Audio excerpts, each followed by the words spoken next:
Hello, everybody, and welcome. As we like to do every week, we like to take a look at the past week's market activity and then kind of bounce around the market and look for something to trade. Well, we had a bit of a down move on the last couple of days of the week last week, so that was nice to see a bit of volatility, as you can see here, kind of come back in the market. We'll see how long it lasts, because essentially, really hasn't changed much over the last, let's say, month or so, right? I mean, it's bounced around this area, but really, in the grand scheme of things, not much is going on. It's at all-time highs, and it's pretty much sticking around there for now. We'll see. This week's going to be a potentially big week because the Fed is meeting, and who knows what the outcome of that meeting is and how that will affect the market. But that is potentially something big that could cause volatility to pick up in the market. But we'll know that. I think the meeting's Tuesday and Wednesday, so we'll know that by Wednesday. Anyways, this is the S&P 500. The Nasdaq again looks fairly similar. And of course, the Russell is the only one that looks slightly different, but it's really pretty much at this point caught up as well. It looks kind of the same as everything else. So what are we going to trade? Well, there's not a lot of volatility in the markets. We got to look hard for it. We're going to go to XHB, which is an ETF for home builders. And you can see this thing's been on a pretty much steady climb for the last 6 months. But the key here is volatility is pretty high. You can see if we go all the way across, you can see it's on the high side. There's only a few spots here and there where it's kind of bounced above this. It's at 47, which is pretty high for this market. You know, everything's around the 10 or 12 or 20 mark, so 47 is high. Now, a couple things on this one. We're going to go to the trade page. We're going to go here to, let me see which one did I do real quick. May. I'm going to show this in a sec. So we're going out to 60 days. This says 61, so on Monday it'll be 60 days. And the reason is XHB is not very liquid. So the most liquid options are going to be in the monthly expiration cycles. Generally speaking, weeklies are not as liquid as monthlies. So because this is not very liquid to begin with, we're going to go out to this one. It'll be 60 on Monday, which is perfect. And I'm going to show you a couple things. First off, because the markets are closed, we don't get any accurate numbers. You can see on this particular stock, these numbers, look at these, $3 to $7, right? That means nothing to us. We really have no idea what the price is for these options. So we're going to have to figure that out come Monday. But I've already set this up as a starting point. And you can see what I've done is I've gone, this is 105, I've gone $7 up and $7 down. So how did I pick that as a starting point?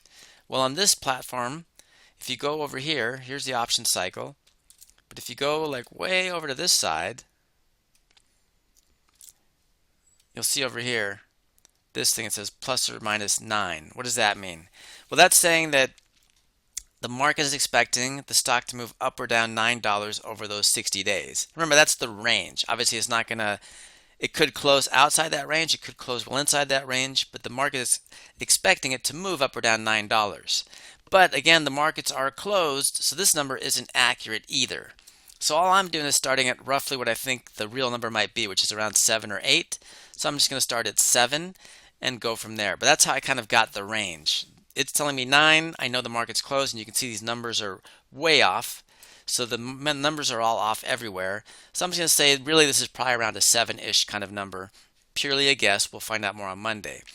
But what we're going to do Monday is we have to do our own price kind of discovery. Because the markets are closed here and we can't tell what the price is going to be, again, that's how I got my starting point. We're going to go come Monday, if the market opens up right here, we're going to go $7 up and down, and we're going to create a $2 wide iron condor, and we're going to go from there. We're going to look at the credit, and if it's too small, meaning like it's less than 66 cents, we're going to look to bring these sides in closer, which means I'm going to go from 112 to 111, 98 to 99, basically shrinking the range. If this number is way too big, let's say it says $1, then I'm going to go further away. I'm going to move this out to 113, 115, and this down to 97, 95. That's how we're going to adjust this come Monday. So this is a good lesson for you. You're going to have to play around with these strike prices until you get to a credit that's in our range of 66 to 80 cents. So that's our trade for Monday. It's an XHB. This is how we're going to figure out how to make the trade on Monday, because you're going to have to do this on your own, because again, these numbers are going to change drastically when the market opens, but that's how we're going to do it. We're going to start $7 up and down and then adjust as we need to make the credit fit our rules of 66 to 80 cents. And that is our trade again in XHB for Monday. One, I am excited to let you know I've completed a book that is now available to everyone that wants to get it, called Learn to Trade in 7 Days.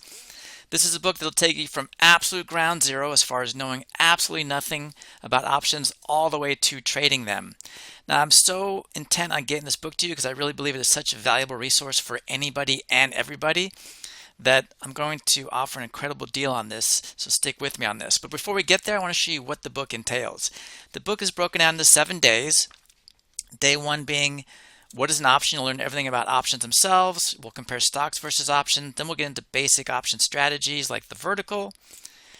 And finally, we'll wrap it up with how to trade verticals, and then the making and managing of trades, which is, to me, the key to success long term above all. Now, as I mentioned, if you get into it now, if you go to this link, you can get this book for only $9.99.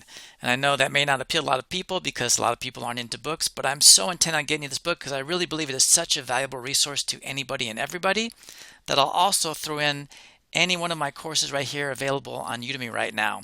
So for only $9.99, you not only get the book itself, but you get one free course, which can be valued for as much as $100 depending on when and where you buy these courses. Again, just go to this link here and it'll take you to this page where, as you can see, you'll get the book and one of my courses for only $9.99. So really can't be beat. So again, just to reiterate, go to this link here. You will get my book, which you can hang on to forever, and I really believe is such a vital resource. I'm throwing in a course to really get you motivated to buy this book. That's how important I really believe this book is. The book and one of my courses for only $9.99 simply by going to this link. Please jump on this opportunity. It is something you really will be happy you did.